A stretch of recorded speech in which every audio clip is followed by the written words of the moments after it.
Hello everyone and welcome to Toronto, Ontario. The roof is open for the third and final game of this AL East matchup between the New York Yankees and the Toronto Blue Jays. The Yankees have taken both games in this series so far.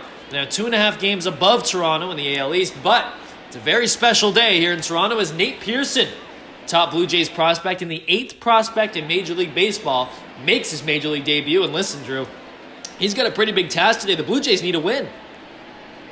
Well, and he's facing just about the biggest opponent he can ask for here in his debut. No easy task. It's a baptism by fire as he'll face off against a very talented New York Yankees lineup. Pearson's main pitch is going to be his fastball. And now he's not a one-pitch pitcher by any means, but he can run his four-seamer up well into triple digits, 102, sometimes 103 even. And he complements it with a nice slider that's very firm and a great changeup he can take a lot off on. And his career is underway after that first pitch to Zach Granite. We're going to see him dial up the heat. Not afraid to hit 100 on the gun. He does it routinely. After all, he was throwing 90 miles an hour at 16. As that slider just misses inside for ball 1. Zach Granite at the plate, as I mentioned, playing center field today. But Pearson, 6'6", 245. Big frame, big body, and had growth spurt in high school. He's had some injuries as a result. Been on some innings limits. As that changeup paints the outside part of the zone for strike 2. Let's see what he comes back with here. Dials up the heat, just misses high. Hits 100 on the gun, though, already in his first at-bat. Fans are cheering loud here as that one is sprayed in the left. And the play is made in left field by Biggio today. One away, and Pearson gets himself his first out in the major leagues. Congratulations to him. And no easy task coming up next as Tyler Wade, who really broke out at the plate yesterday, had a career day picking up 5 base hits, going 5 for 7. One of many Yankees that were on all night long, or all afternoon long, should I say, at the plate yesterday. No easy task in the 2-hole. He's followed by DJ LeMahieu, a batting title champ, the powerful catcher Gary Sanchez, and it's Andujar, Urshela, Voit, Clint Frazier, and Mike Tauchman to round out the Yankees lineup. A great test for Pearson today. He's 23 years old, turns 24 in August. From a suburb of Tampa Bay, down in Florida. Went to college in Florida, high school in Florida. The 2-0 to Wade, misses outside, ball 3 now. 3 balls, no strike.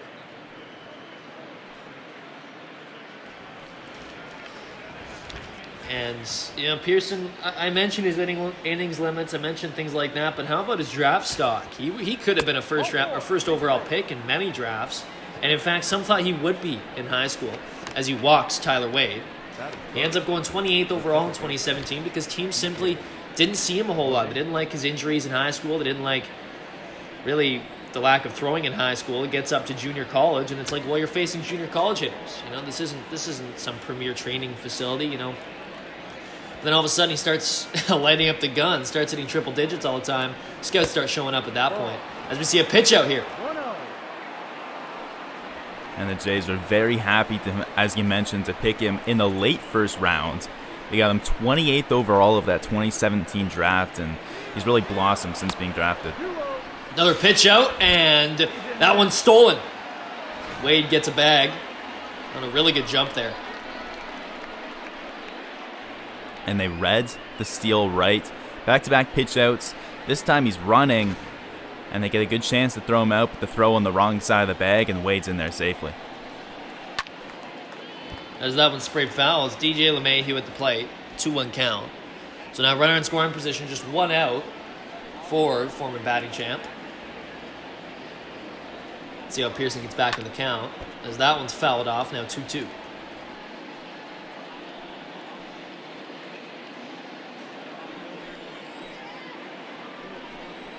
Here's the pitch. That one is grounded over to third. Farough Jr. fields and throws, so 2 away now as LeMahieu is retired. Pearson's getting into a nice rhythm early. Allowed the 1 base runner, but he's not allowing that to really affect him. He's still keeping up his quick pace. He's a very fast worker on the mound, and both from the full windup and the stretch, he's looked good so far with his mechanics. As that one's drove foul by Gary Sanchez, who yesterday 1 for 4 with an RBI. One of the quieter bats, to be honest with you, in this lineup. as the Yankees put up 17 runs. Yes, 17, you heard me right, on 25 hits. As that one's flown into center field, Grichuk ranging back. He's at the track, makes the catch. Third out recorded right at the wall. Well, they all count the same. So Pearson gets through his very first inning in his major league career. We're scoreless here in Toronto.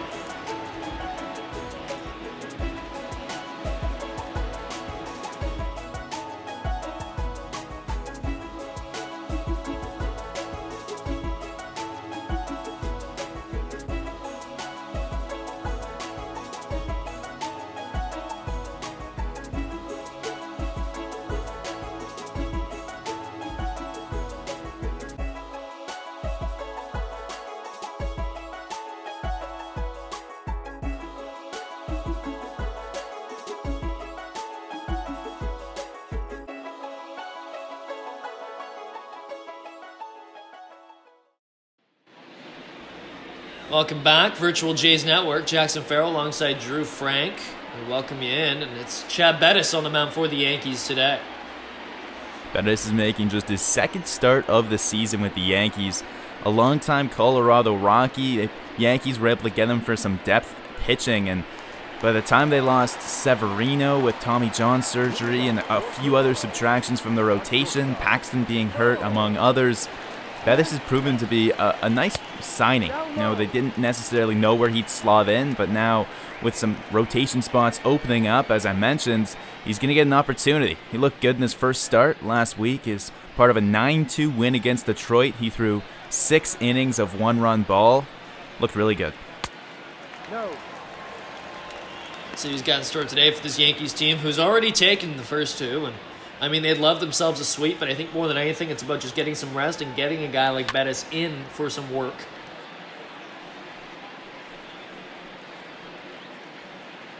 Of course, the Yankees done a great job in this series of matching the Jays' offense, or I guess the other way of putting it is the Jays haven't been able to match the Yankees' offense, frankly, over the last 2 games, especially yesterday. The Yankees just exploded, and no matter which pitcher was throwing yesterday, it just felt like the ball was getting drilled. Something to do maybe with the open roof. I don't know, the sun's out, the ball's carrying better? I'm not sure how much that factors in, but regardless, it was an absolute hitting spree yesterday for the Bronx Bombers. And today, I'd imagine Nate Pearson will have something to say about that. If you're a Jays fan, you certainly hope so. Full count to Bichette. Swung on, driven into the gap. And the right fielder Frazier ranging back at the track. It's off the wall. Bichette cruises into second. Thought about going to third, but won't test Frazier's arm. So a leadoff double here for Bo Bichette.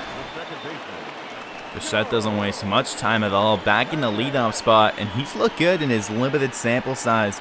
Back at top of the order, he started off yesterday's game where he singled up the middle and eventually scored in the bottom of the first for what gave the Jays an early lead. Of course, that didn't quite pan out the way they wanted, but he's been great at the top. Ground first, Panic at the plate. He grounds over to the first base side, but does advance the runner. So Bichette heads to third as we take a look at the lineup here. There's Panic in the 2-hole. Today playing second, as the Jays want lots of lefty bats in. Grichuk, Guerrero Jr., Shaw, Tellez, Hernandez, Biggio, and McGuire. So not too many changes in terms of the order. Mainly positional changes for the Jays today. What you saw from Panic there, a very veteran approach, and that's one of the reasons he's in this lineup, and one of the reasons he's at the top of it. Sure, he doesn't manage a base hit, but he grounds out on the right side of the infield that allows Bichette to advance. He's not going to hack and swing and miss when there's a runner to advance. He does the job, and now just 90 feet away for Grichuk. Panic 2 for 5 on Friday with his first home run of the season, in fact, in that 4-3 Blue Jays loss.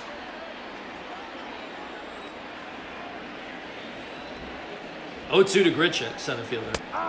And he takes curveball high for strike 3 call. Doesn't like it, but without a doubt was in the zone as we see a replay here. Well, that's the big curveball from Bettis. It starts high and drops just below the letters. And Grichuk goes down looking. For Bettis, it's a 4-pitch repertoire. The fastball, changeup, slider, curveball. And there you see the curveball there. Grichuk clearly fooled by it and crafty, because that's a dangerous spot to hang a curveball like that intentionally. But if you catch someone off guard, you can really get a nice strikeout as he does there. Well, I was just thinking about how dangerous that curveball is. I'd imagine second or third time through the lineup, if Bettis is still in, that could be a threat. As that one's down the line, Bichette comes in to score. Farough Jr., he'll try for second now. Slides in, and he's called out. So after an RBI, he tries to head to second, extend that hit, can't do it. Regardless, the Jays get a run on the board. We'll see Nate Pearson now with the lead coming up next.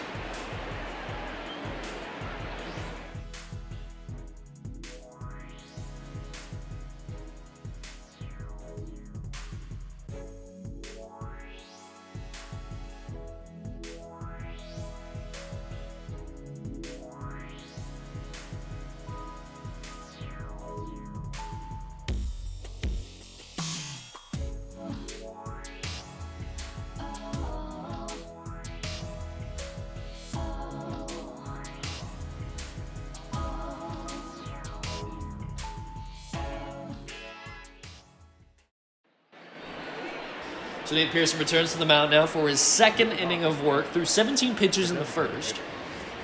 And, got 3 of 4 hitters out. He walked Tyler Wade, but listen, Wade has been on an absolute tear recently. I think you don't mind walking him the way he's been hitting.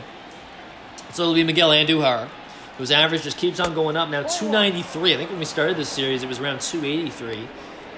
But after yesterday, it feels like everyone's average on the Yankees is a little bit juiced. And he had a big home run Friday night, in addition to what he did at the plate in yesterday afternoon's game, where he singled and scored in the 4th inning, as well as tacking on a couple other singles late in the game. You imagine you can pick almost any batter in the Yankees lineup from yesterday and pull out a pretty impressive day at the plate. And yesterday was Jansen catching. Today it'll be McGuire back behind the plate.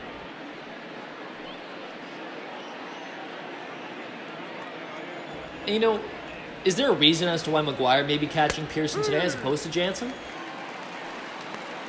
I think in this case, both of them have seen him a little bit. Both of them got to see him in the spring and through pieces of their minor league career, not very much at all. So it's almost like a coin flip, I would say. Maybe more so to switch up the catching duties from who had to sit through yesterday's game behind the plate. I mean, no easy task to endure all of that on your knees yesterday. As Danny Jansen got that task today, he gets a day to rest before the series against Baltimore. 3 balls, 2 strikes to Andujar. As that one's fouled off. Pearson doing a great job of getting back in the count. He was down 3-0 and gets a fastball right up the middle. That changeup for the second strike was a little dangerous, high and in, but Andujar takes. The full count payoff is just inside. Montoyo hates the call, and I think the whole Rogers Center does. So does Pearson, in fact. So Andujar walks. That'll bring up Gio Urshela, the runner at first. And that pitch just misses the corner. He was trying to pick it up and in on Andujar. Andujar bravely takes that pitch. I mean, 2 strikes. Not the pitch that you take all that often. You don't want to get rung up on it, but manages that and walks. And that one gets away from McGuire. So the runner advances to second here.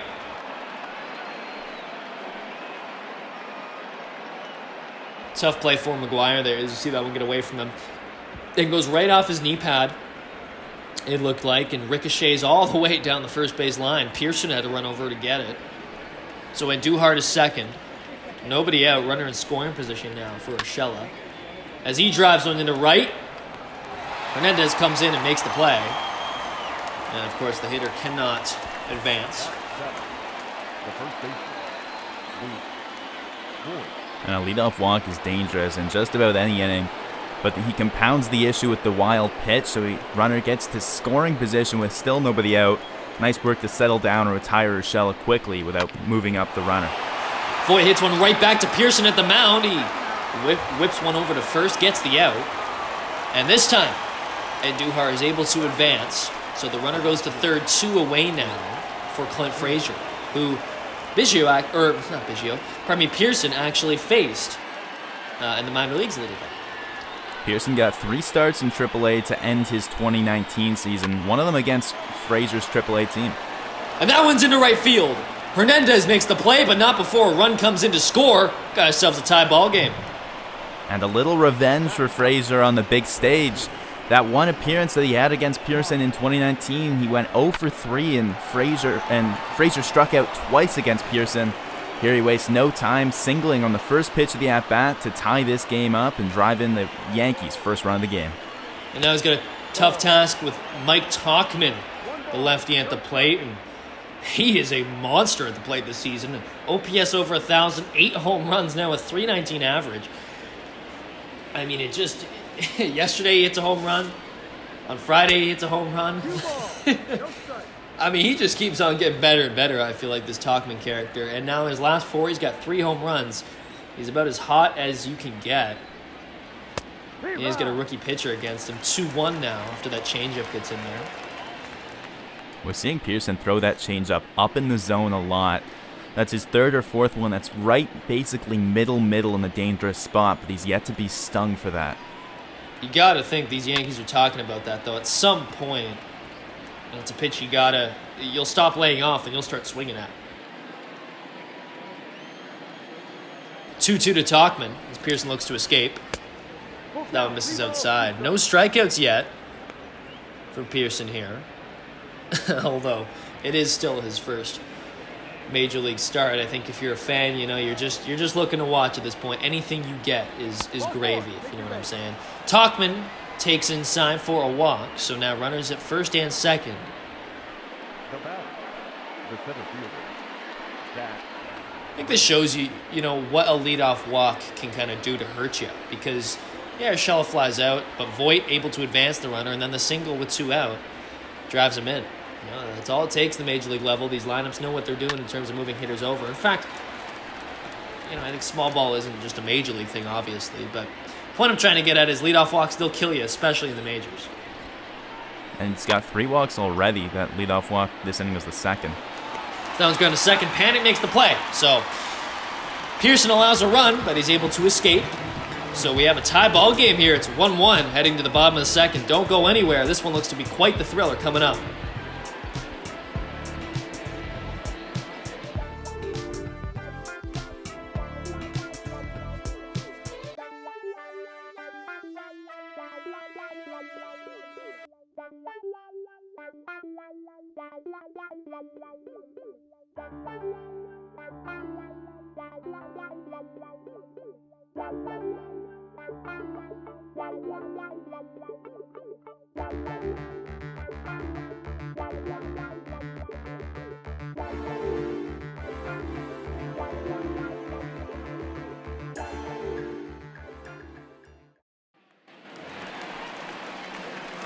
So be Shaw, Tellez, Hernandez due up here in the 2nd for the Blue Jays.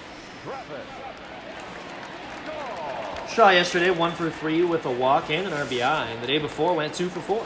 So he's hit pretty well in this series, and as a result, he's rewarded. Gets in the lineup for a 3rd straight day as he pops that one up into shallow left. Third baseman is there to make the play. It is Urshela. Batting 5th, the designated hitter, number 44. Take a look at the Yankees defense here. You notice the outfield, in center, Gardner's just replaced by Granite. Around the infield, it's Urshela back at 3rd. Wade goes to shortstop today, and then LeMahieu at his usual 2nd base position. Voit at 1st, and Sanchez is catching.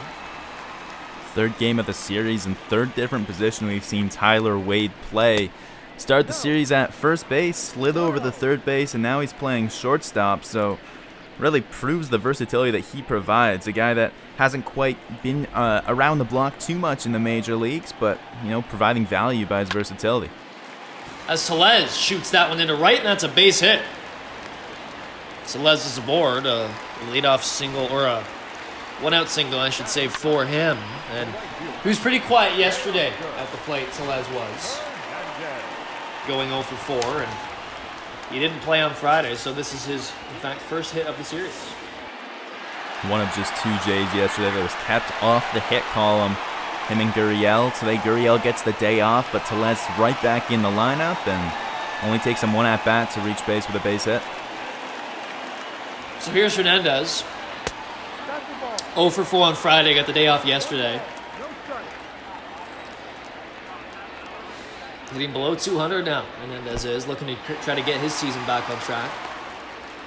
As that one got away from the catcher Sanchez, but he quickly whips it over to first.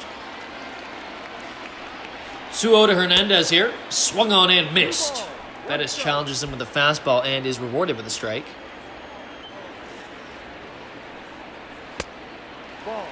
As that pitch misses low, ball 3. Bettis, a career 5.12 ERA. Spent 7 years in Colorado. He's 31 now. He's got 92 career starts heading into 2020. 93 now. As that one, what a play by the shortstop Wade. And they get the lead runner. Can't get 2 as Hernandez beats that one out. But a great job by Tyler Wade. What a series he's having. And even just to get to that ball is impressive, to keep it on the infield. Not only that, he flips to second, and man, what a show by Wade. Not a primary shortstop, but you wouldn't guess from that play right there. Here's Biggio, 1 for 3 with a walk yesterday. Hernandez tries to steal, and he gets it. Good attempt by Teoscar there. And he got a great jump on Bettis. Clearly something he read in his delivery. Able to get a pretty much perfect jump in there safely at second. Saw Grichuk try and steal yesterday against Gary Sanchez. He was thrown out. Here, Teoscar Hernandez successful. So a 2 out now, runner in scoring position for Biggio, who went 1 for 3 yesterday with a walk. Moved down now in the 8 hole. He was there yesterday as well. Got to prove yourself a little bit. If you're a young hitter in this Jays lineup, Montoyo is willing to move you down lower if he has to. We saw that with Bichette. Never seen with Biggio. As he swings and misses. Strike 3 called. Swinging there, so the inning will end. And we will see Nate Pearson come out next, tied in Toronto.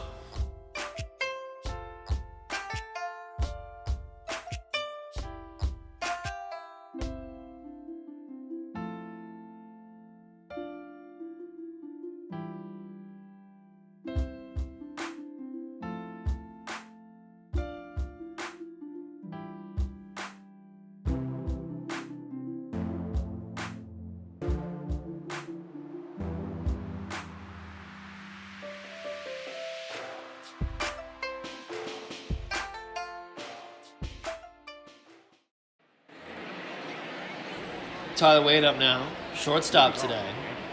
Walked in the first and made a good defensive play in that last half of the inning as well. So now Nate Pearson continues to work his way through the second time through a major league lineup. Usually gets much challenging, although with Pearson, in the minor leagues and even in college, he saves his energy. He actually starts to throw harder as his outing goes on. In fact, he looks better and better and better. So, certainly a good sign for Blue Jays fans as we move along here. We'll see if that transfers to the majors. Wade in an 0-2 count here. Taken low, ball 1. And if you think about that strategy, I mean, a lot of pitchers, you see them actively trying to save certain pitches through the second or third time through the order. Maybe they don't throw a slider, or they try and work with just fastball changeup the first time through, so that they can make a surprise change later on in the game. Sounds grounded short. Bichette makes a great defensive play, range into his right. And both shortstops showing off the glove here. We saw Wade with a nice play in the last half inning. Here he gets robbed by the other shortstop. But back to my point about Pearson, I mean, you see some pitchers saving certain pitches. With Pearson, it makes sense to just take a little bit off everything and save some heat. Because as we said, and as is known around baseball, the first time through the order is the easiest. And as the hitters see what you've got, it gets tougher and tougher. So why not take a little bit off and then save something for the next few times? It makes perfect sense to me. Well, and especially because last thing you want to do is be flaming out early, right? Why not save that and for the harder times through the order, as you said. So we'll see what he's got now against LeMahieu, who grounded out to third his first time up. No. 3-time Gold Glover, 3-time All-Star, batting champ, the whole deal. This guy's the real deal. Finished 4th in MVP voting last year after he had over 100 RBI. Let's see, 26 home runs and 327 average, I think that's the biggest thing. He gets on, he hits well, man, he's an incredible player on both sides of the field. Such a great grab for the Yankees. He's actually a free agent after this year, so that'll be fascinating to see what he does.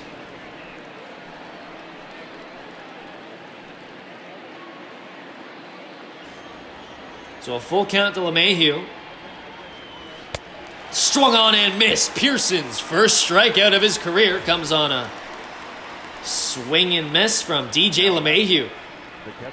And get that ball back to the dugout safely. That's going to be a memorable one for Nate Pearson. Who better to strike out with your first career strikeout than a former batting title champ, someone that got serious AL MVP votes in just the previous season, and the 3-hitter in a very stacked Yankees lineup. Congratulations to Nate Pearson. Nice slider to get LeMahieu to swing and miss. So it'll be Sanchez at the plate now. Float to center. Almost took Pearson yard in the first inning as Grichuk was right up at the wall to make the play. Slider gets in there at 1-1 count.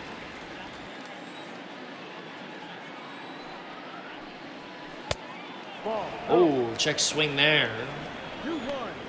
Gonna say he didn't go, so Sanchez gets ahead in the count now, 2-1.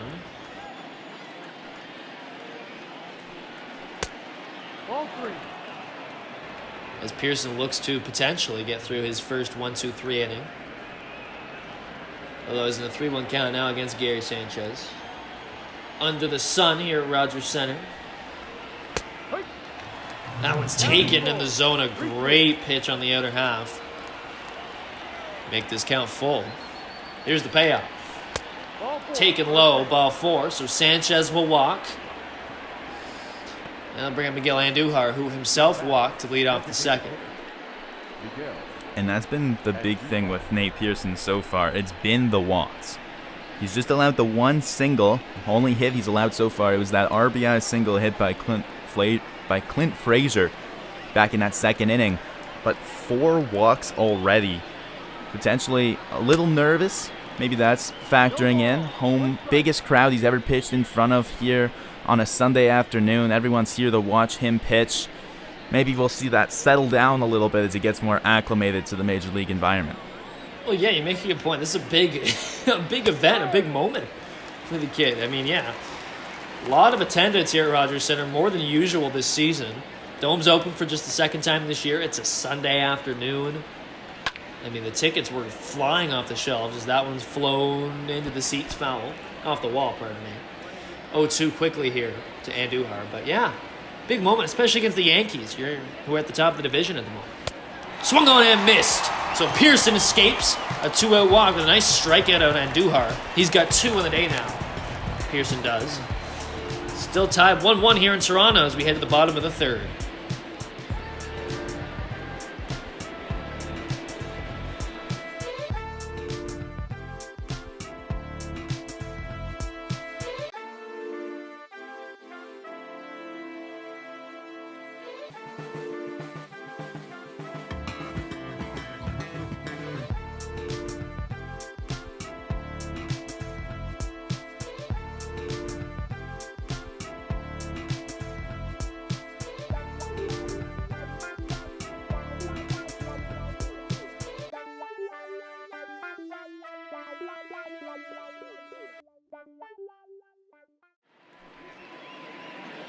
Here we take a look at the Toronto Blue Jays hitting stats so far, and not much to be impressed with. Near the bottom on almost every single category, last or second last in everything except home runs in the American League. And that's one of the reasons that the Blue Jays are sitting around 500. They've had a stellar performance from their bullpen, perfection from Ken Giles at the back end of it, and some pretty surprising starts with both Shoemaker and Trent Thornton pitching well above expectations in the rotation. But what's holding this team back is the lineup and what they've done at the plate. I mean, here you've got, today for example, your 5 through 8 hitters all hitting below 200. Your 9 hitter here, McGuire, hitting just a tick above 200, and that's telling. So So McGuire in a 1-2 count. We welcome you back here as we start off the bottom of the third. Jackson Farough alongside Drew Frank, whose voice you just heard. As McGuire checks his swing, they're going to say it didn't go. So a 2-2 count, the number 9 hitter. And he's catching Nate Pearson in his debut. Something that's a pretty monumental deal, I think. He fouls that one off into the seats.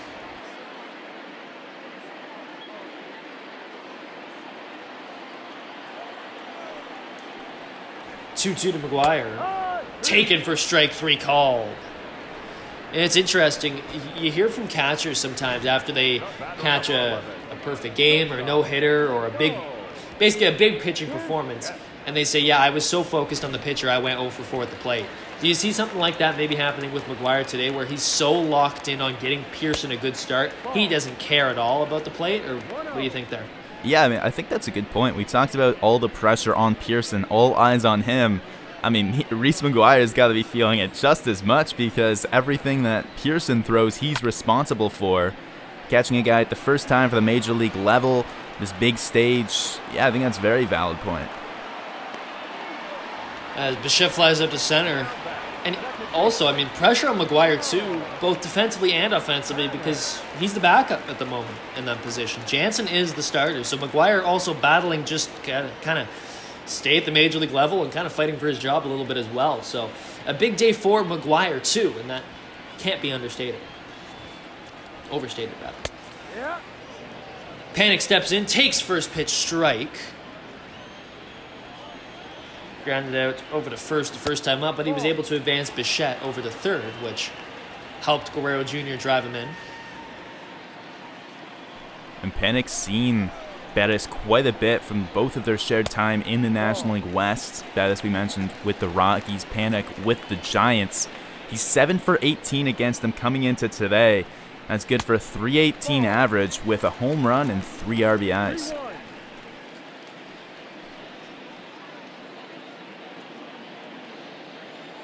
All those years in the National League West, of course.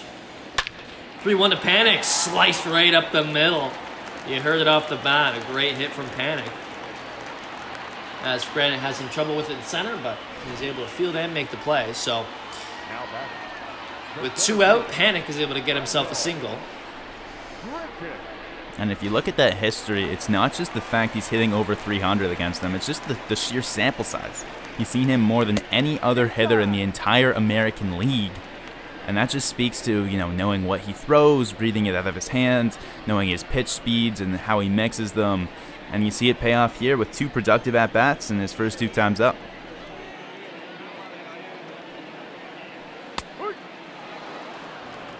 One now in the count to Grichuk, who struck out looking back in the first on that high curveball. We'll see if Bettis maybe goes to it again.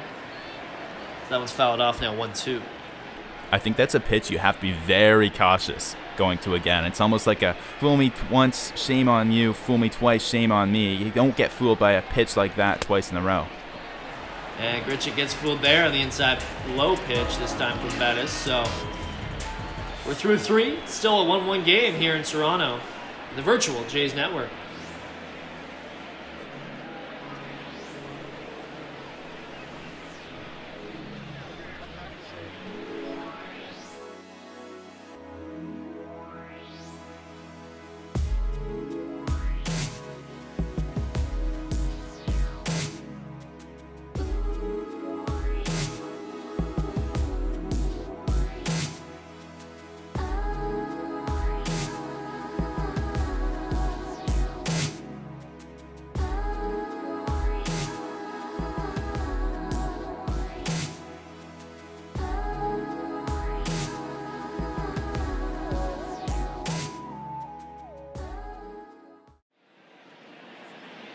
So it'll be Urshela Voigt-Frazier up next here to kick things off in the 4th for us. We thank you for joining us today once again on the virtual Jays Network for the 3rd and final game of this top of the AL East matchup. At least that's what it was billed to be.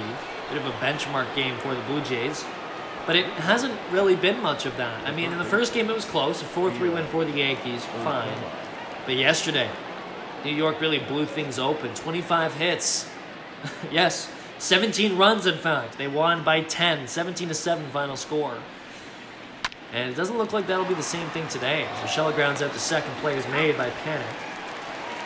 So the leadoff hitter quickly retired here, but yeah, big game for the Blue Jays. Not just because it's Nate Pearson's debut, not just because, they've lost 2 in a row now.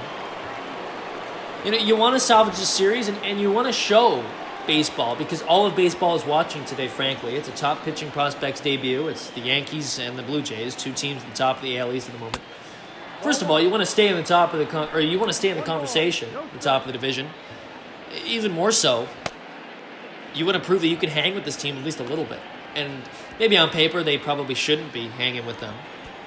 But in the standings, they sure are. Only 2.5 games back of the Yankees at the moment. If they win today, that number will be down to 1.5. So Pearson working quickly here. 1 out, 1-1 count to Voit. Taken outside, ball 2. I think the optimistic approach is you say, Friday night's game, the Jays had the winning run on base in the 9th inning, the tying run in scoring position, and they fell just short. So that game, about as close as you can get it. Yesterday's game, I don't know how much you can really take away from it. Of course, the pitching was off, but the Jays still put up 7 runs, and the game was just a wild, who knows what you can really draw from it. Voit strikes out swinging. Pearson's 3rd on the day now, so he's starting to get some Ks here.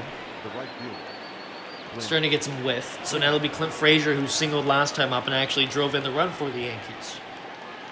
And all 3 strikeouts for Pearson have been on the outer half of the plate, and they've all been against righties where he doesn't go with the fastball and he takes something off for the strikeouts. The first 2 were on sliders on the outer half against both LeMahieu and Andujar, and then here against Voit, it's the changeup. So interesting that he's going away instead of challenging with 2 strikes for the most part. And we just saw Font and Yamaguchi warming for Pearson today. Hasn't pitched a ton. Still on a bit of a limit as you want to protect that arm long term. How many innings do we see him going today, let's say? I'd say probably 4 or 5. If he gets through this, maybe 1 more. So Guerrero fields and makes the play. 3 up, 3 down for the first time for Pearson. And so it's still tied 1-1 as we see if the Jays can get him some offense here. Virtual Jays Network.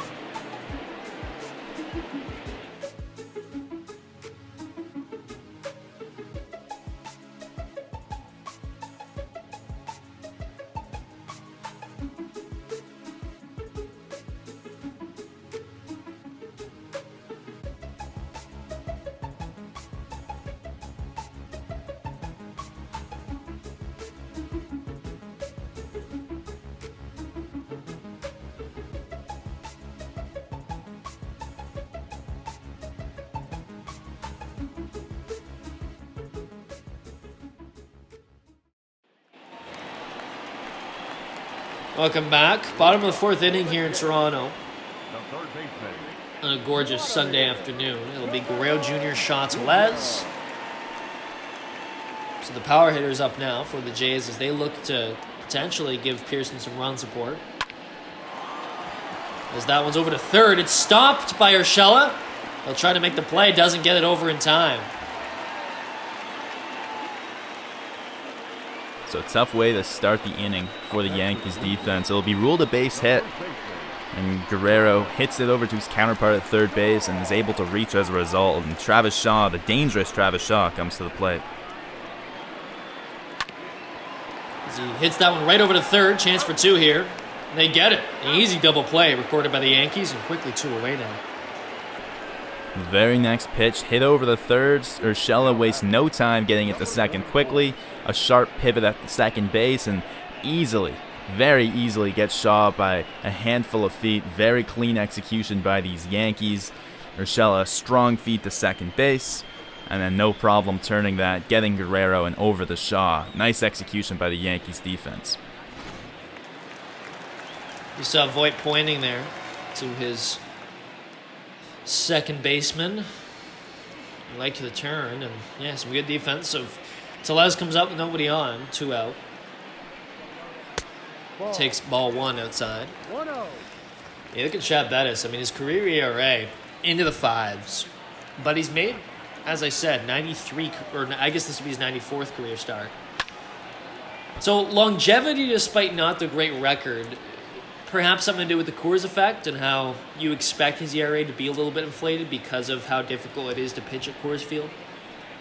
Well, his FIP, if you look at his fielding independent pitching, it's down at 4.6, which is still a little higher than you want, but over a full half run lower than his ERA, which speaks to the fact that, maybe he's had a little bit of the poor luck in the field and a little bit of BABIP, just the batting average of balls in play coming to bite him. But overall, like a solid starting pitcher, and that's one of the reasons the Yankees got him as a depth piece. Not necessarily the flashiest, but a guy that can give you innings and is rather consistent. So let's takes. He's back in the count now. 3 balls, 2 strikes to the DH today. Swung on, driven into center. Granite ranging back, makes the play. A couple feet away from the track. So 3 up, 3 down here in the 4th for Bettis. And we'll see if Pearson comes back out and start off the 5th here on the Virtual Cheese Network.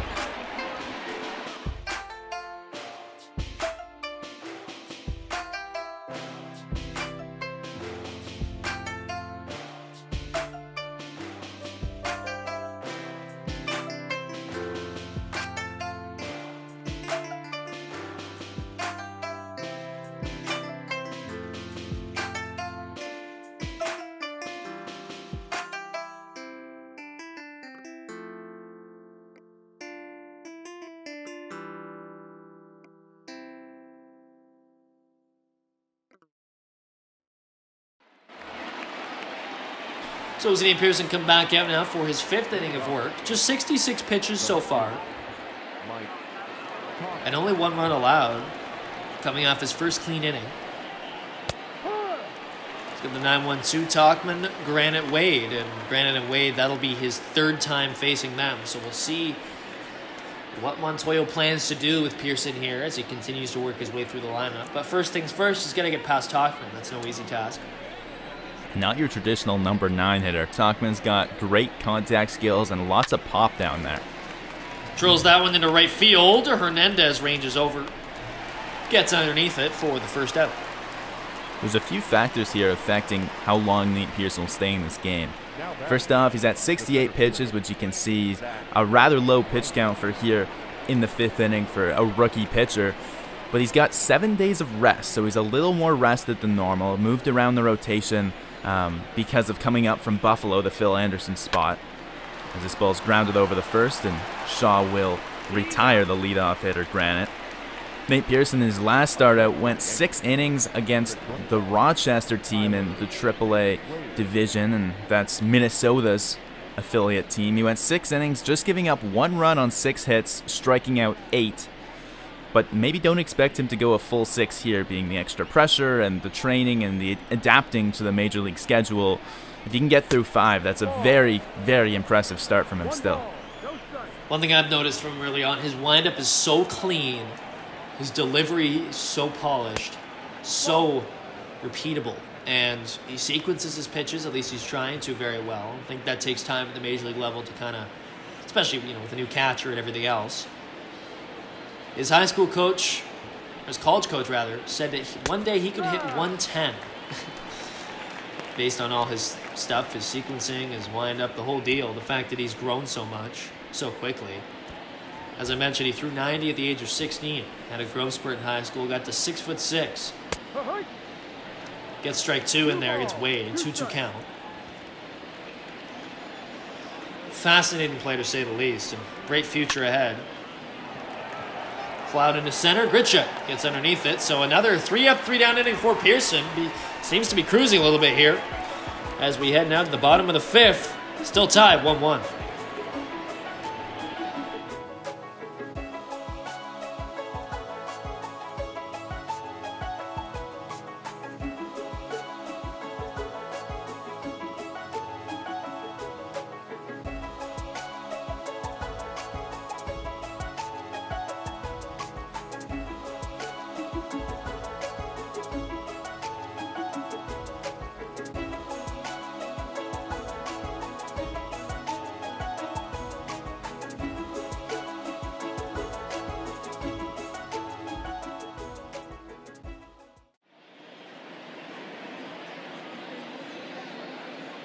Welcome back to Rogers Center under a beautiful sunny afternoon here in Toronto.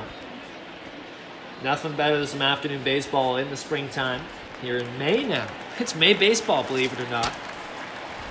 And we have ourselves a meeting at the top of the AL East. At least that's what it was built up to be. The Yankees have taken the first two. This one's a bit closer. 1-1 game. We'll see if the Jays can salvage this in Nate Pearson's debut. So far, he's looked great. Just 1 run allowed through 5. So it'll be Hernandez up. Swing on and missed for strike 1. We also see Chad Bettis, the starter for the Yankees, still in the game. So a bit of change of pace for yesterday. Both starters seem to be in the rhythm as of now. Not sure how far either of these will go. I'd imagine not too much longer. Well, for Pearson, not just 1 run allowed, 1 hit allowed. It was just the single from Frazier, the only hit he gave up. I mean, you compare that to yesterday's game, 2 batters in, the Yankees already had 2 hits.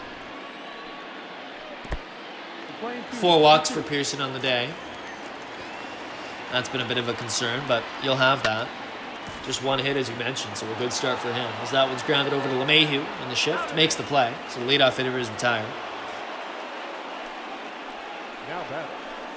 As we see now, looks like in the dugout, Nate Pearson's been getting some handshakes and some pats on the back, some congratulations. So it looks like his day may be done after 5 innings. And if that's the case, Montero takes him out, so he'll now go to his bullpen starting in the 6th. I guess that makes sense with the heart of the order coming up, LeMahieu, Sanchez, and Duhar. And they've also got to keep a close eye on his innings. He didn't get much work in the minor leagues in either of the past 2 seasons, and they really want to ease him into this. Especially in a tie game, an important game. Why bother? As Biggio drives that one into deep center field. Looks to be a no-doubter. And it's gone. Kevin Biggio, just his 2nd of the year. 420 feet. And the Jays have themselves a lead now. It's 2-1. In the first home run we see Kevin Biggio hit at the Rogers Center in 2020. His only other home run came back at Citizens Bank Park. An important home run off of the star pitcher Aaron Nola. Here he jumps on Bettis and puts the Jays back out in front, and the fans here at Rogers Center are loving it. Yeah, it got loud in a hurry here off that one. A big home run and a big moment of the game. Bettis leaves one hanging. And he knows it as soon as it's off the bat. Pulls that one up and out. And for Biggio, a guy that's struggled as of late, he's still been getting the walks, but his batting average has been creeping lower and lower. Mentioned he hasn't shown the power very much at all, especially not here at home. That'll do wonders here on a Sunday afternoon for him. No, off the plate.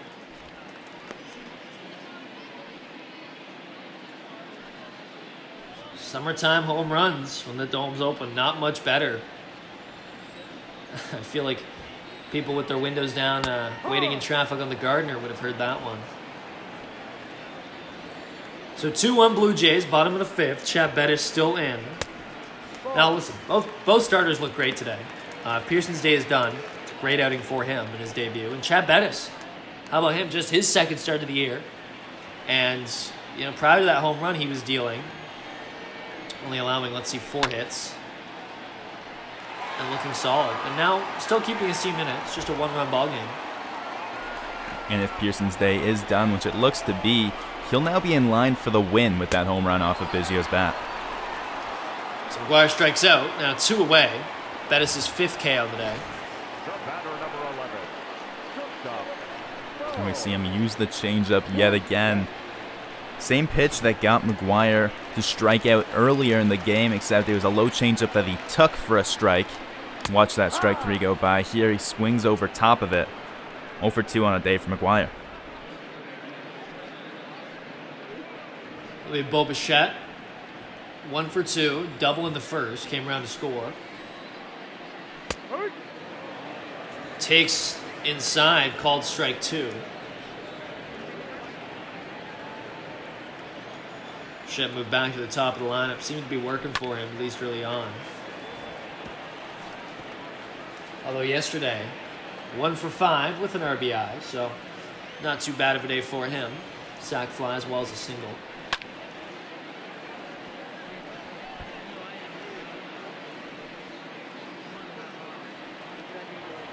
And while his average is still below 200, he's been hitting much better as of late. Definitely some signs of positivity. Although there, he swings and misses on that pitch well outside. So that'll end the inning for the Jays, but not before Kevin Biggio puts them in front on this deep shot to center. No doubt about it. It's 2-1 Jays here on the virtual Jays Network.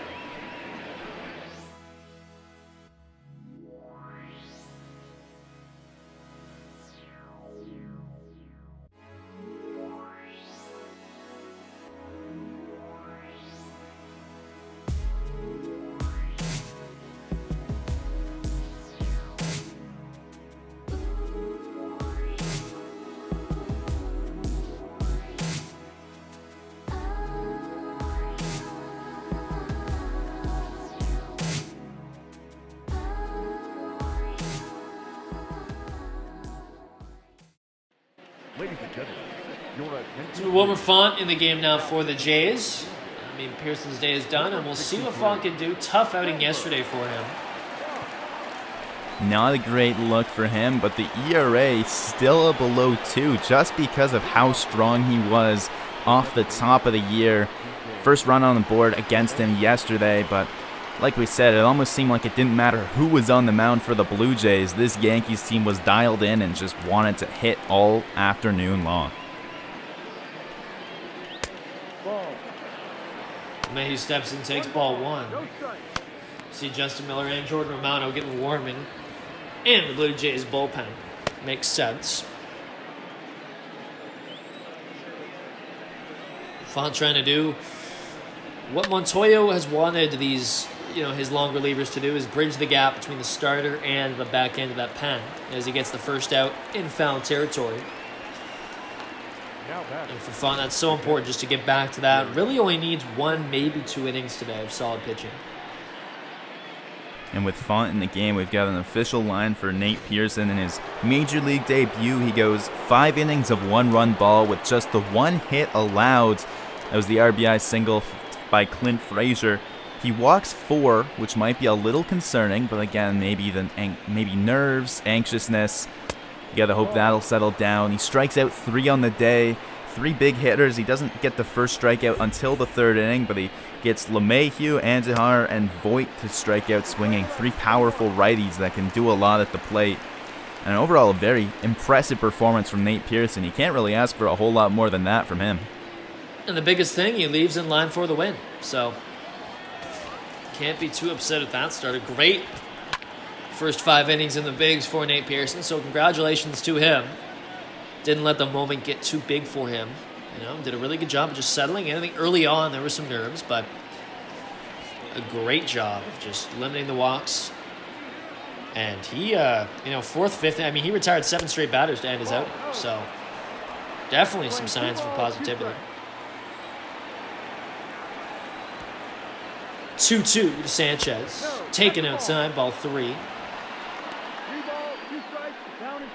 So now the conversation moves from Pearson to, the Blue Jays could use a win here. They've got a chance. A bit more of a low-scoring game. It's going to come down to their bullpen, which has been good for them this season. As Font strikes out Sanchez there, his first K of the day. Up next from the Yankees, the designated hitter, Miguel. So he gets him to swing right over top of that pitch. Sanchez goes down swinging. He was somewhat quiet yesterday, albeit he reached base 3 times, so take that for what you will. 1 for 4 on the day with a pair of walks in his 6 plate appearances. Scored twice, but just the 1 hit stands out because of just how dominant the Yankees lineup was. Almost every single batter, top to bottom, had multiple hits in that explosion at the plate. 2-0 to Andujar, who is 0 for 1 on the day. Walked in the second to lead it off. 2-0 is taken on the high inside corner for strike 1. Andujar season-ending shoulder surgery last year, and the gap that he left gave a guy like Urshela the opportunity to play a lot, and Urshela really took advantage of it. So now this year, Andujar kind of more of a DH in New York, although I think he will get back on the, in there on defense at certain points, especially when Aaron Boone needs his bat in the lineup. 3-1 taken, so full count now. And all it takes is one injury anywhere around the infield to change all of those plans in an instant. We've seen Wade can play third, Herrera can play some third, LeMahieu at times has played on the corners. They've got all sorts of options if they need it. And they're all hitting, which is the best part for Aaron Boone. Gives him a lot of options, as you said. So we do our walks with 2 outs. That'll bring up Urshela. Now batter, third baseman, Gio Urshela. He's 1 for 6 on the year, or on the season rather, but that one hit was a massive home run in the first game, right off the top. It was a real no-doubter. But after that, he's been pretty quiet. Before that, he was red hot, though. I mean, coming into this game, in his last 10 games, he's got 4 home runs for 5 RBIs, hit 12 for 42 over that span. One of those home runs, you mentioned, came against the Blue Jays. Before that, he was feasting on the Tigers. As many teams do nowadays. Font misses high, ball 2. So a hitter's count to Urshela here with 2 out.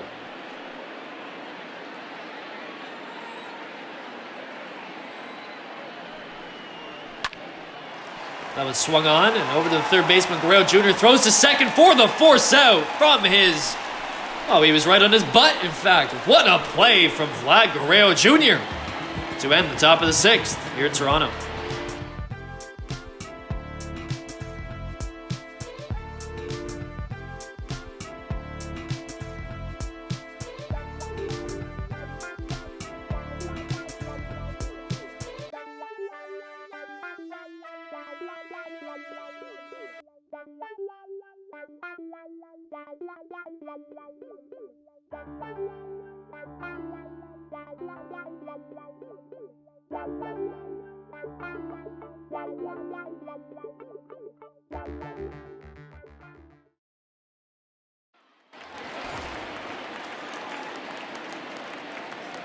Welcome back, Virtual Jays Network. Jackson Farough alongside Drew Frank.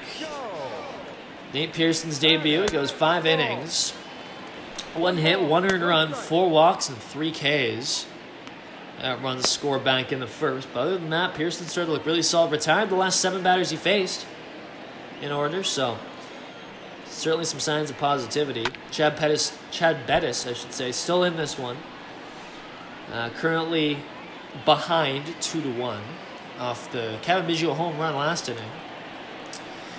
So these two teams, as I said, when they came into this series, very close to the top of the AL East. It's a little more spread out now. The Jays looking to close that gap a little bit. If they win today, they'll be just a game and a half behind. Still very early on to talk divisions, but as we look around, there's a lot of battles right now, especially in the American League, aren't there? Well, there sure are. I mean, how about first taking a look at the American League West? Some surprising additions. I mean, Kluber to the Rangers strengthens them, and Rendon to the Angels, 2 big stars. All 5 teams in that American League West are above 500. The first place Rangers are 19-13, but only have a 2.5 game lead on the 5th place Mariners, who are 18-17. Wow, so still a very tight division. Anyone has a chance in that division, and certainly good for business, I guess you could say, as panic flies out. And the other division to take a look at is also in the American League, and it's the Central. Last time we put out on our social media an update for the standings, the Royals were in first place. They've lost 6 in a row and dropped to 3rd now. But the Twins, Indians, and Royals atop the top 3 teams in the Central, losing streaks of 3 games, 4 games, and 6 games apiece. And the bottom 2 teams, the Tigers and White Sox, both winning each of their past couple games, so even that division is growing tighter and tighter. The Royals, 4 of those 6 losses came at the hands of the Baltimore Orioles, who pulled off a 4-game sweep against the Royals, despite the Royals having one of the better pitching staffs in all of baseball so far this season. And that's an Orioles team that's been hot, and the Jays will see starting tomorrow. 2-1 to Grichuk, smacks it foul. Yes, Baltimore will be back. And, I think that's another goal of this game, I think, is you want to kind of gain some momentum and some confidence heading into that series. Not because you necessarily... It's not a huge series in terms of, like, divisional implications, but just It's a great chance to be productive and get some wins. They took 2 or 3 from Baltimore last time. But here's a team at the bottom of the division. If you're serious about trying to contend, you have to take 2 of 3, if not sweep that team, no doubt about it. And you said it yourself yesterday when we brought up the Yankees' strength of schedule. You can only beat the teams that are in front of you. And the Yankees 7-0 against Baltimore. They haven't missed a beat. The Jays will have a chance to do the same.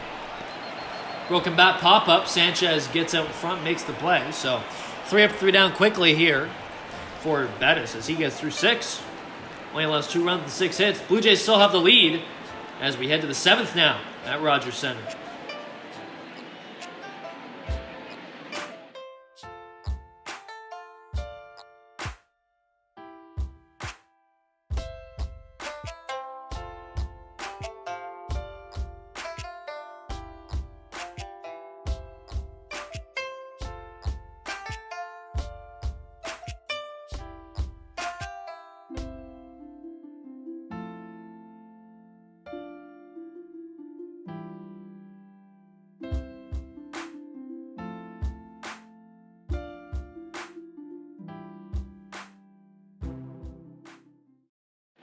Your attention, please.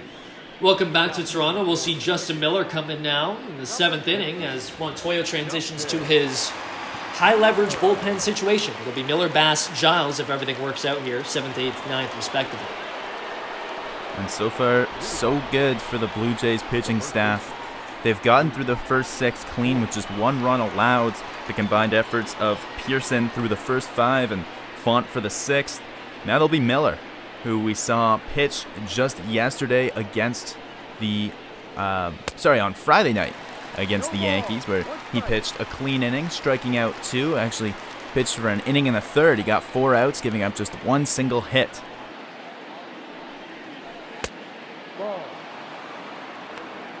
Savoy takes inside, 1-1 count to the first baseman. He's 0 for 2. It's really going to test the Jays bullpen here. It's a good opportunity to really kind of see what this back end is capable of. We've seen them look incredible this year. All 3, Miller, Bass, and Giles, of course. Giles breaking records out here, but 1-run game. You're against a lineup that took you for 25 hits and 17 runs yesterday. Not the exact same lineup. You've got a couple guys resting. Gardner, the big one in that, but still a really good test against a really good hitting team. Now a full count against Voit. Voit was one of the 2 strikeout victims of Miller as he got him to swing and miss through a breaking ball in the 8th inning of Friday's game. Payoff to Voit. Swung on. Flown into center. Richard going back. Looking up. He's going to field it off the wall. Voit gets himself a leadoff double here off Justin Miller.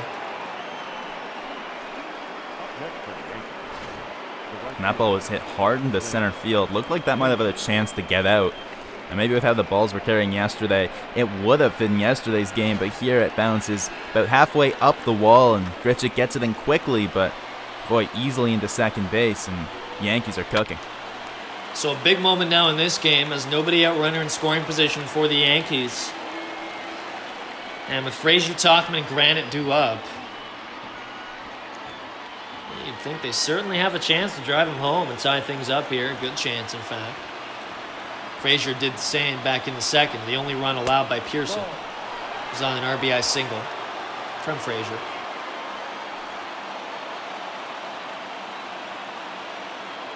The 1-1 to the right field.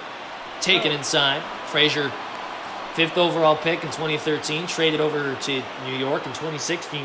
Fighting for a roster spot, but with all these injuries in the outfield, Judge, Stanton, Hicks, he's had a chance, and he's looked rather good this year. 2-1. Swung on and missed. Evens up the count at 2. Out in front of that fastball. Now Miller's got the option to do whatever he wants as his timing is all thrown off at the plate. Swung on and missed right up Young Street. Gets the K he needs, and 1 away now. There, it looked like Miller wasn't so worried about where that fastball was going to end up, but rather just throwing it as hard as he can to try and get it by Frazier. There, it's middle in or just straight up middle as that one catches a lot of the plate, but he knew Frazier looked off balance on the last swing, so he gears up his hardest fastball there and gets it by him for the strikeout. And he starts off the first pitch strike right on the upper corner to Tauchman.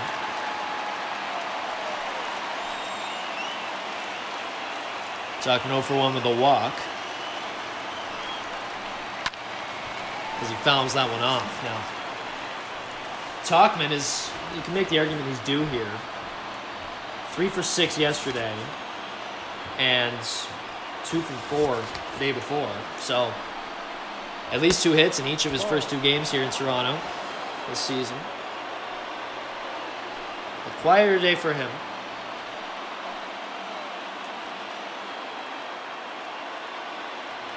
One-two, the left fielder. Swung on, foul. Count remains 1-2 here. And a big moment. The crowd is getting loud, and some even on their feet here at Rogers Center. 1-2 taken high, ball 2. Feels much bigger than an early May baseball game, doesn't it? And the Vlad debut last year had the same type of excitement. The Jays know that it's just a signal that the rebuild's closer to being over. So swung on and missed from Tauchman with an inside pitch. Back-to-back Ks for Miller here now in the 7th after that leadoff double. And now there's 2 away. And we drew the comparison earlier in this series between this Blue Jays team and the Braves team. 2 teams that have had rebuilds for a handful of years, but for the Braves, they surprised teams by being ready earlier than expected. They contended and actually made playoffs ahead of schedule, largely because of the impact that they've gotten from young players, more impactful than they thought.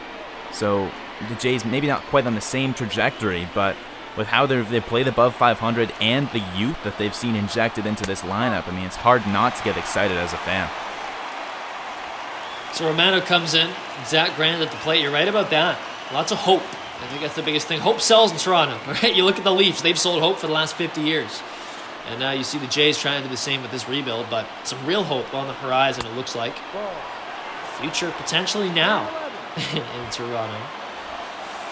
And they're 5 games above 500 in May. That's an accomplishment right there. 1-1 to Granite as Romano looks to keep the Jays in front. 1-2 now as that one check swing in the zone. It's interesting that after getting back-to-back strikeouts, we see that Miller's lifted from the game. You wonder if Montoya wanted him out earlier, but the 3-batter minimum kept him in after that loud double off the wall shook him. Oh, and now Granite is hit right on the right knee. Takes a glance at Romano and takes his base. Looked like on the quad there. Oof, it's got to hurt because that part, you don't have much protection there, do you? Right on that high right quad. Now that one's going to sting. I mean, a lot of people will say even if it's just a breaking ball, it might not hurt a lot, but man, it's still coming in the 80s mile an hour range, and that one, it's going to hurt no matter where you get it, but especially that quad region you mentioned. There's no guard there. There's no protector, no nothing. It's just ball on body, and yeah, that's got to hurt. Yeah, all you Warriors at home, you try standing there and taking that kind of pitch off the quad. See how you react to it. We'll see if you can even make it the first. Tyler Wade, 0 for 2, a walk in the first. He's got a chance here with runners at first and second. Drills that one to second. Panic makes the routine defensive play. And Wade is retired. So Romano, after coming in and hitting Granite, is able to get Wade to ground out. Still 2-1 Toronto as we stretch on the virtual Jays Network.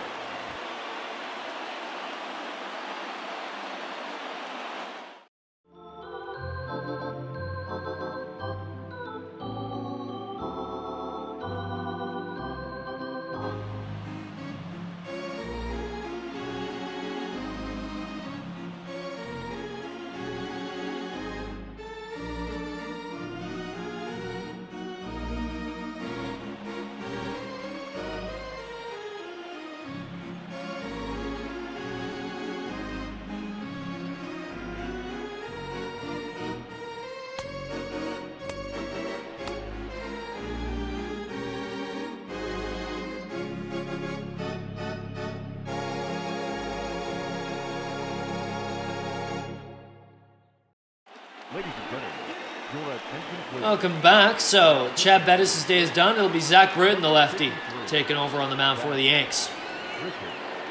and we didn't see Britton in yesterday's blowout, but we did see him in a high leverage situation on Friday night's game. He got the 8th inning for the Yankees where he pitched 1 inning complete, walked 1 batter, the only base runner he allowed, and struck out 1.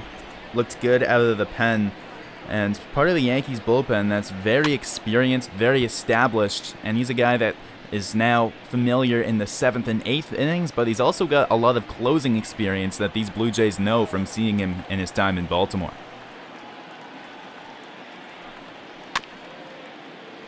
Sure do, and Britton's time in Baltimore was fantastic. I mean, he had some incredible seasons there.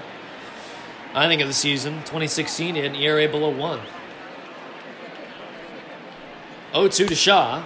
Swung on and missed. Well outside, but 3 pitches and a K to lead things off against the lefty. Well, with Britton in the game, we've got a final line for Bettis as well. Not quite the same dazzling start as Pearson, but another 6-inning performance where he gives up 2 runs. Off the top, I mentioned that he gave up six innings and 1 run in his last start against Detroit. A quick correction, both of those runs were earned, so it was actually mirroring his performance tonight of 6 innings, 2 runs allowed. And I mean, if Nate Pearson wasn't on the mound for these Blue Jays, he would probably be the star of the show. He's looked really good. Allowed a run in his first inning of work and then 1 back in the 5th on that solo shot by Biggio. But, I mean, just 5 hits allowed on the day. Really impressive work from him. I don't think either team will be complaining much about their starting performance today. Both pitchers did what they needed to do. I think for Bettis, the Yankees probably, again, just kind of wanted a repetition, or really just 5 innings. He gave them 6. As that one's right up to the wall. Frazier there to make the play, but Tellez took him for a ride, and it almost paid off for him. And you mentioned both teams will be happy. Both these guys started their seasons in AAA. For Pearson, of course, waiting for his call up. For Bettis, it was just a matter of waiting for his time that he was needed.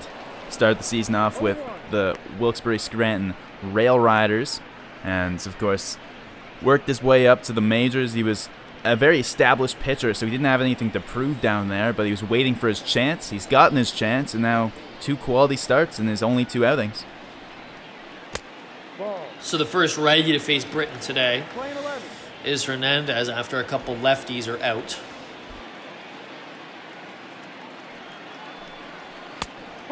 Hernandez there, 1-2 now as that sinker touches Black.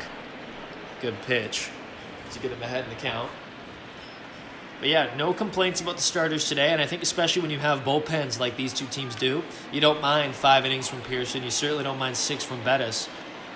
Especially for the Yankees, you're playing with house money with Bettis on the mound. As Hernandez strikes out, 3 up, 3 down for Britton here in the 7th. We'll head to the 8th. Setup man Bass should be coming out for the Jays here. Virtual Jays Network.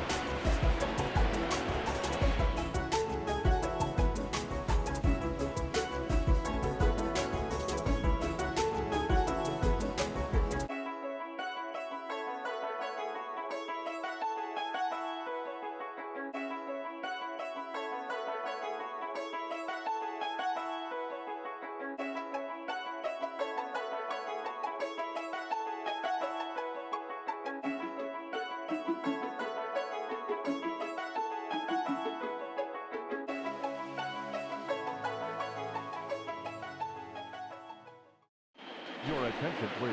So it'll be Anthony Bass coming in now. He's looked great on the year, and ERA below 1 in his setup role. 14 strikeouts in 10 and a third. It's been magnificent. 11 holds and really no complaints. I mean, he sure has. The Jays didn't necessarily know what they had in him coming into the season, because he had success throughout his career, but never really trusted consistently in a big role in his last couple of years in the show.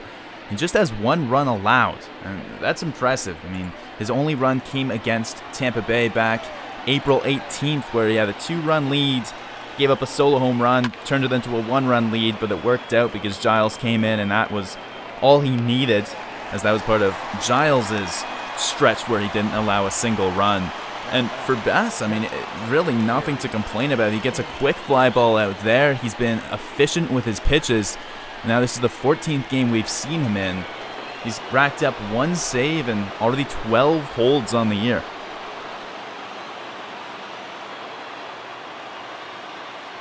You know, it's interesting. We talk about this back end of the bullpen, Bass in the 8th, Giles in the 9th. And there's talk around baseball that sometimes you actually want your closer to go in the 8th because they face sometimes the more difficult part of the lineup. We see it right here as a perfect example. LeMahieu, Sanchez, Andujar, 3-4-5 due up for the Yanks. But the 8th inning man Bass is out. Let's say he retires them 1, 2, 3. Giles only has, 6, 7, 8 hitters, right? And that's not to say that, a lineup tells you all about the hitters and how talented they are, but I think it's just interesting because that discussion is around baseball, how you kind of sometimes you want your closer to go in the 8th, and we see it here. I mean, I think if Montoyo could pick, he'd rather have Giles face this part of the lineup and have Bass face the lower part. Well, I think it cuts both ways because the advantage of that is maybe you get a better matchup, but the disadvantage is if you burn your closer in the 8th, then you go into the 9th, and if you have some trouble, then there's no one else really to go to. And speaking of trouble, Sanchez grounds one down the first base line. He'll cruise into second with a 1-out double here. And the most effective times where you see that 8th inning man, either the two terms you either see as like a fireman or a stopper. The guy that'll just come in, and Josh Hader is a perfect example of a stopper, where if you need someone in the 8th or 7th even to face the heart of the order or come in to get out of a jam with the guys on base, you can come in any inning. But to complement him, they've had a few guys. They had Jeremy Jeffress, who is an experienced closer who could come in the 9th after him, and Corey Knebel as well. So Andujar grounds out to second. Sanchez advances to third. 2 outs for Bass. Tying run 90 feet away from the plate for Gio Urshela here. Yeah, I just think it's an interesting concept. You mentioned the term stopper. I like that term. It's better than closer. That's kind of what you need. It's just a guy who throws heat like a Josh Hader or a Ken Giles, whoever it is. Chapman with the Yankees, for example, who he can get 3 outs right here. Right? And I think that's where baseball's going, is you're more looking at, using these pitchers for their stuff and what they are, as opposed to the conventional wisdom of, your best bullpen arm's got to go in the 9th because that's the closing spot. Not necessarily. Of course, lots of situations, as you mentioned, Drew, warrant this regular bullpen situation where it's Bass in the 8th, Giles in the 9th. And here we are. Urshela with a chance to drive home the tying run.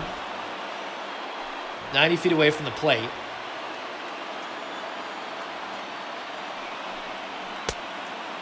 Urshela 0 for 3. A couple ground outs and a fly out. And a 3-0 count now. If he were to reach, we'll bring up Luke Voigt, who doubled to lead off the 7th.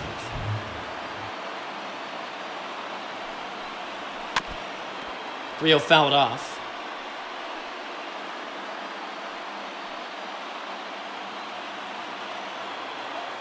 Big chance here for Bass. Let's see if he can finish the job.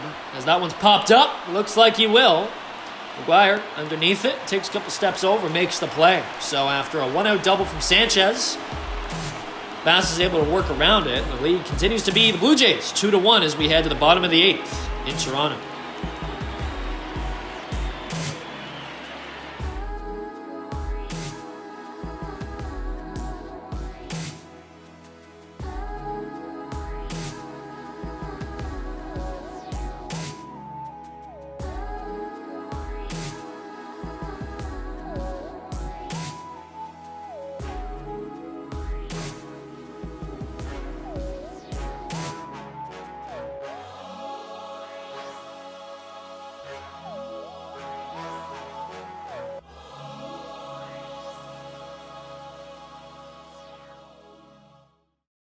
Your attention, please. Welcome back. So we'll see Adam Ottavino for the first time this series. 0.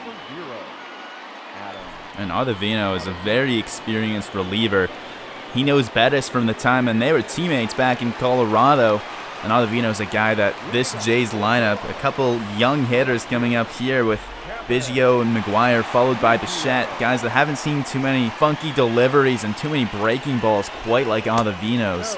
really a one-of-a-kind pitcher because he's got a very effective sinker and a very effective slider that's only amplified by his deceptive delivery and really dysfunctional arm slot. You don't see very often, but it's how jerky it is that makes it even better for him. We talked about Pearson has a nice smooth delivery that really helps him. Well, it's the opposite for Ottavino. It's how he creates deception is through the unorthodoxness of his delivery. Colorado connection is real here with the Yankees. You've got Ottavino, Bettis, LeMahieu, and Tauchman, all former Rockies. 3-0 to Biggio here. And you talk about bullpens. How about the Jays? Bass leads the majors now with 12 holds. Giles, of course, 15 saves on the year. Back end of the bullpen for the Jays, easily the best in baseball so far, as Biggio walks. Man, who would have guessed? I mean, coming into the season, you think the Jays had probably the third or fourth best bullpen in their division. This Yankees bullpen, we talked about the experience they have, the effective pitches they have, the sinker ballers, the power sliders, the flamethrowers. And you look at Boston, maybe Boston's closer to the Jays. You got to figure Tampa Bay is probably a few steps ahead of them with the awesome arms they've got at the back ends. But on paper, statistically, it's been the Jays, surprisingly.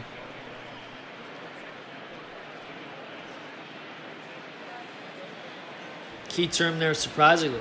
We'll see how long it carries on for. I think that's one of the reasons the Jays have been so successful and the reason they're even in a conversation at the top of the American League East. You have a bullpen like that who can preserve a lead for you consistently, time over time. So McGuire 0 for 2 on the day. A couple strikeouts. Like I mentioned, I think earlier on his focus was at the plate.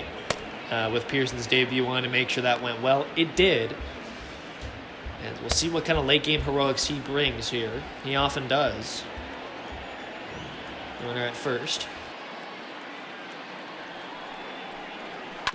1-2, swung on, fouled off. And we talked about the bullpens and the evolution of the stopper. I think the Yankees are a team that would be well equipped to use that role because whether it's Chapman or it's Ottavino or someone else they choose to roll with that, and it would probably be Chapman because he's their most dominant.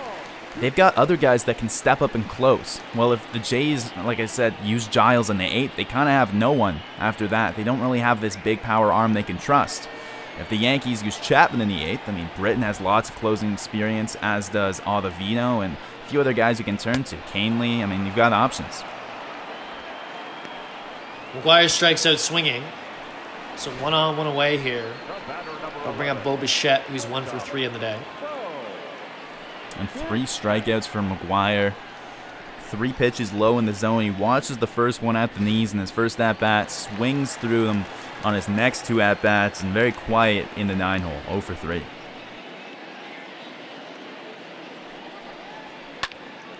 Bichette fouls off the first pitch he sees. 0-1 now.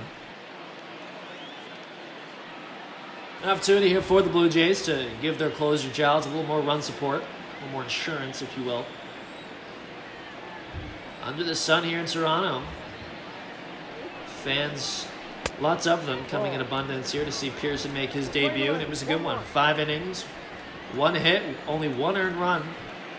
4 walks, yes, but also 3 strikeouts. Kept under 100 pitches and looked very effective. That's all you can really ask for from first start for your top prospect, and I'm sure he'll be on all the highlight reels all around sports today. 2-1 to Bichette. Taken ball 3. It's funny, in the New York series, Liam Crothers, stepping color commentator, Tater mentioned that Ottavino said he could strike out Babe Ruth. Found that interesting. And I said at the time, does that really endear you to Yankees fans? Maybe to some who like a defiant player, but I can't imagine they would have taken too kindly to that in the Bronx. As Bichette walks, so runners now at first and second for Joe Panik, who is 1 for 3. Yeah, I mean, I don't know. It's confidence, right? I mean, one of the best players in baseball, for what it's worth, in my opinion, I think decidedly the best player in all of baseball history. but I think it was more of just a statement on where the game's gone, where it's about these intense breaking balls, and no one's got a slider anywhere near. No one from Babe Ruth's era had a slider anywhere near what Ottavino's got. And so for that, I mean, maybe he's got a point, but, I mean, yeah, interesting to say that against the Yankees legend like Babe Ruth. Yeah, as that one's fielded by Sanchez, runners can't advance, but I get it if you were playing for the Red Sox. Like, that's something you would probably say, or any Yankees rival, but a little bit of a backwards comment. Regardless, 1-1 to Panic, misses, 2-1 now. As I mentioned, Panic 1 for 3. A good opportunity here with just one out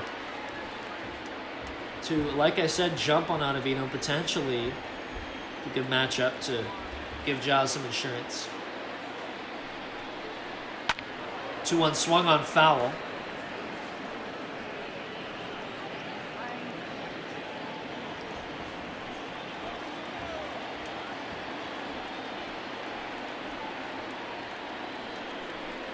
One away to Panic. That one is driven over the shortstop. Wade to second for 1, to first for 2.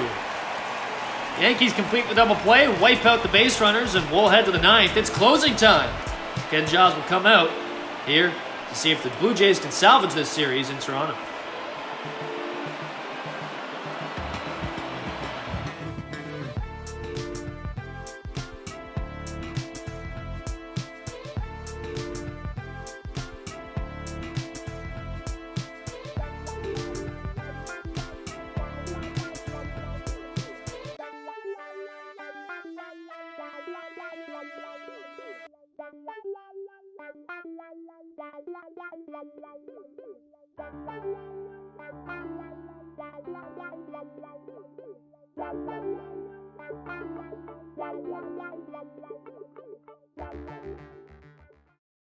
Ladies and gentlemen, your attention please. Ken Giles comes on out for his first save opportunity of this series. We haven't seen him so far as the Jays drop both of the first 2 games. He was ready to come in Friday night if the Jays would have been able to tie it up in that 9th inning, but left in the bullpen as they were unable to. Here, though, he gets another chance. Salmon, each of the last 2 games against Boston, earlier this week, he gets his first chance now against 3 tough hitters at the bottom of his Yankees order with just a 1-run lead. Voigt steps in, takes strike 1. Yeah, as we mentioned earlier, big series for both these teams, obviously top of the AL East. The Yankees took the first 2, 4-3 and 17-7, respectively. But the Jays here, 3 outs away from getting 1 back. And if they were to, they'd end this series just a game and a half behind in the AL East, and I think you'd take that in early May. The Jays will host Baltimore next, looking to make some hay, a real chance to continue what has been a solid campaign so far. And they face the same 3 pitchers they faced at Camden Yards. Starts tomorrow, 7:07 against Asher Wojciechowski. As Voigt strikes out swinging. First K for Giles today. The first batter he faces. As we see, he currently leads the American League, including his opponent, Aroldis Chapman, in saves. 15 before May 1st he had. That's an MLB record. And the Blue Jays hoping that Chapman doesn't get into this game, and Giles ends it right here in the top of the 9th. Mentioned they're heading out to Baltimore. Well, the Yankees, they've got the day off tomorrow, but they head home to face Pittsburgh, which should be an interesting matchup. It's Garrett Cole starting that 2-game series on Tuesday night, facing off against the Pirates that drafted him, developed him, and eventually traded him. That'll be great theater, to say the least. 2-0 to Frazier.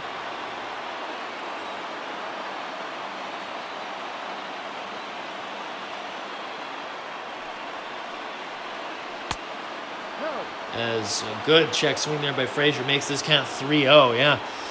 So, easy opponents, I think, for both teams after this. The Pirates are not, world beaters. Neither are the Orioles, clearly.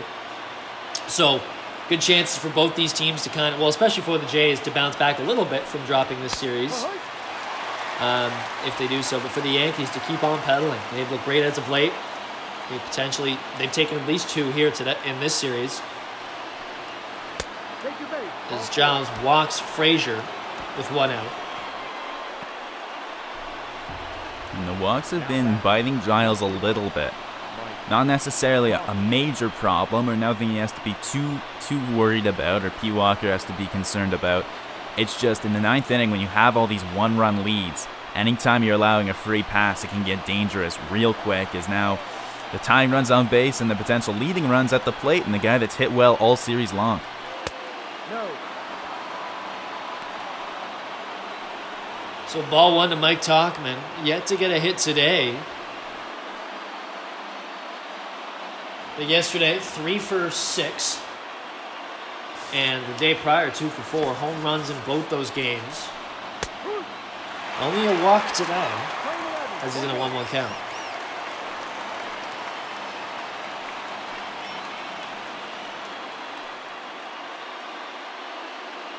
Back end of the Toronto bullpen's been so reliable, as we've talked about. And Giles really kind of the face of that, leading the American League in saves and just being an absolute force out of that pen. Stock only goes up and up as he's ahead now in the count 1-2 to Tauchman.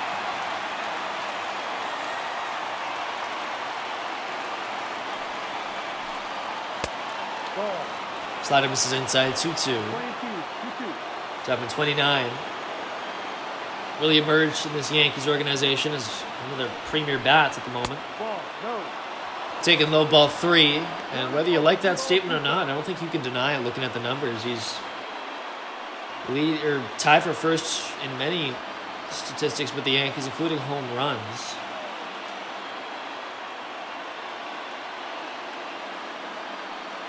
Could be a flash in the pan or something to build off of as he strikes out. So a quiet day for Tauchman, 0 for 3 with a walk. Still a great series, though, for him.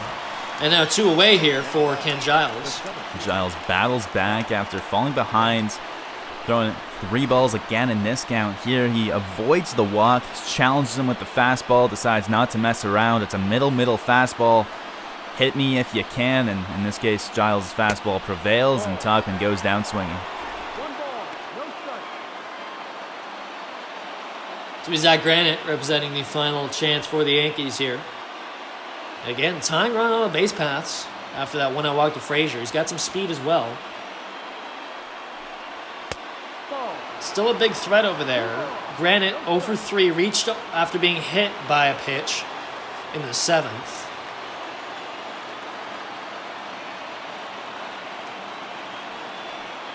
The 2-0. Swung on. Driven into right field. Hernandez just watching it as it just sails foul.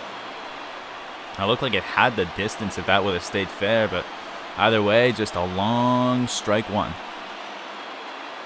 Crowd up on their feet here. They want to see a Blue Jays win. And they're 1 out away from getting it. 3-1 count to Granite now. And another 3-ball count. We saw in the 2 games Giles saved the Saturday, Sunday way back in the first week of April against the Yankees.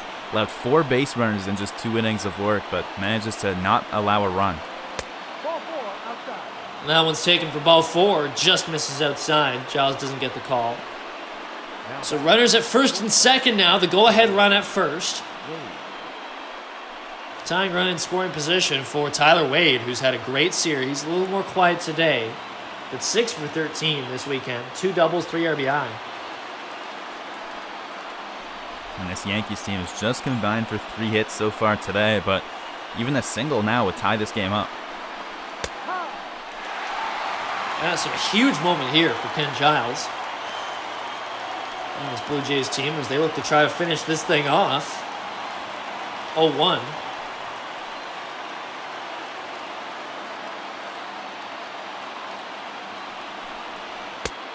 No. 1-1 now.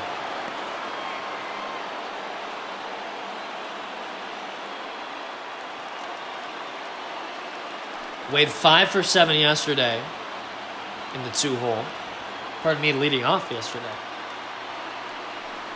In the 2-hole today. Takes high, ball 2. And the command for Giles has to be a little worrying at this point. He's thrown 23 pitches. Seems to be laboring a little bit more out there with each pitch that goes by.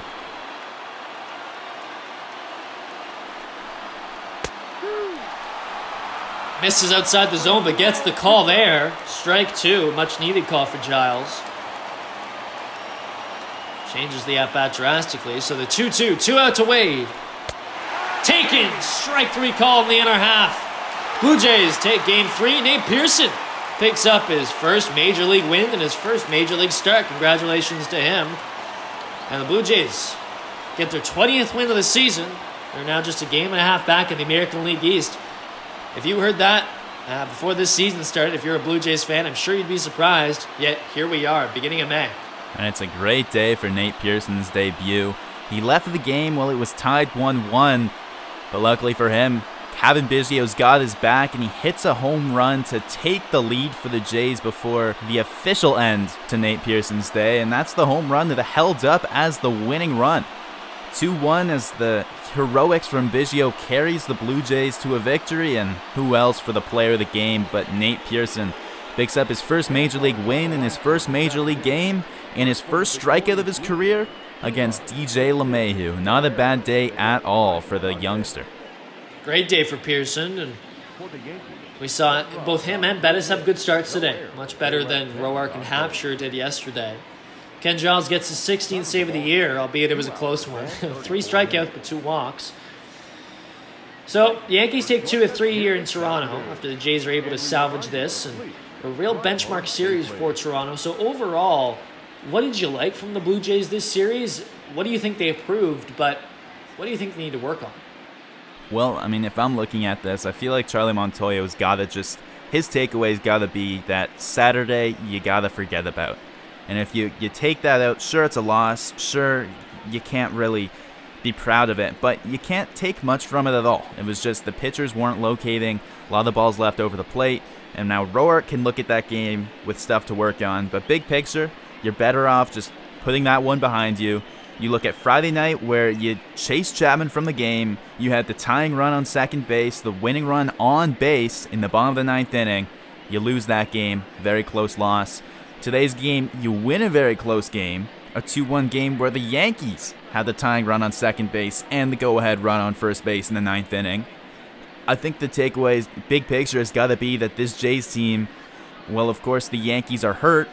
They can hang with them, and they can hang with this iteration without Severino, without Stanton, without Paxton, without Judge. Now, those are 4 major pieces, and Hicks is the 5th major piece that's missing. But as of right now, well, they aren't in the picture. We said you can only beat the teams that are in front of you. Here, the Jays take 1 out of 3 against the hurt Yankees team.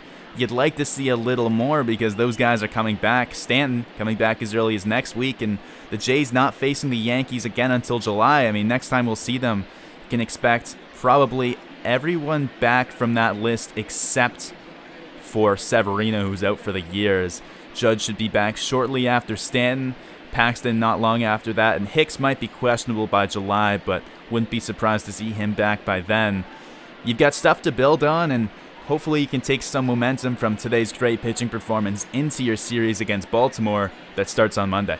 And that'll be a good one. We'll see what the Jays get up to in that. They pick up their 20th win on the season and stay in the hunt in the American League East as of now as we enter May baseball.